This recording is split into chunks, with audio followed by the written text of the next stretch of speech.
The Oklahoma tornado, Australia's Red Shield appeal, general bond in Myanmar, and helping in Mali. All this and more in this week's edition of Salvation Army Today.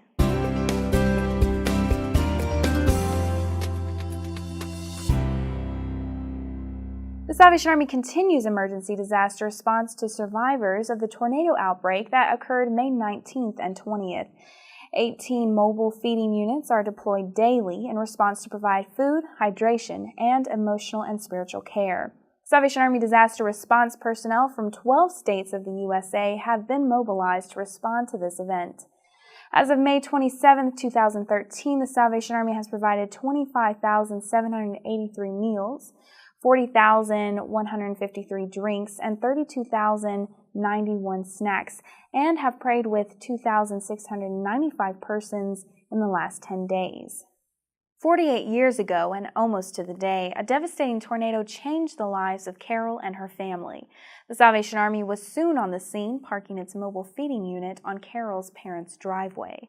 Carol remembers the tornado changing everything for her as an 11-year-old. During this time of uncertainty, she remembers getting her meals, drinking water, getting milk and candy from the Salvation Army. Today, Carol wrote to us saying, "I cannot thank the Salvation Army enough. You were there every day during the cleanup, and at times were the only reliable source of help, food, and information." Carol has recently made a monetary donation to the Oklahoma tornado relief, enabling the Salvation Army to provide sustenance, emotional, and spiritual care to those affected. You are invited to do the same at the website below. 1 in 20 Australians received help by the Salvation Army this year, and now the Salvos, as we are affectionately known in Australia, have asked for public support. In fact, over 100,000 Australians were needed to volunteer 2 or 3 hours of their time to the 2013 Red Shield appeal door knock just a few days ago. The Salvation Army hopes to raise 79 million Australian dollars across that huge country before the end of its financial year. Money raised through the Red Shield appeal goes directly to supporting those 1 in 20 Australians who are in need. These donations ensure that 600 social programs across the country can continue to operate. The need for collections this year was bigger than ever. Across Australia, Salvation Army services are under significant pressure as more people struggle to make ends meet. Over 2 million Australians live below the poverty line. Almost 600,000 of these Australians are children. Salvation Army in Mali has been setting up programs to assist people affected by ongoing conflicts. As a result of conflict and ongoing fears for safety, approximately 475,000 people are still away from their homes.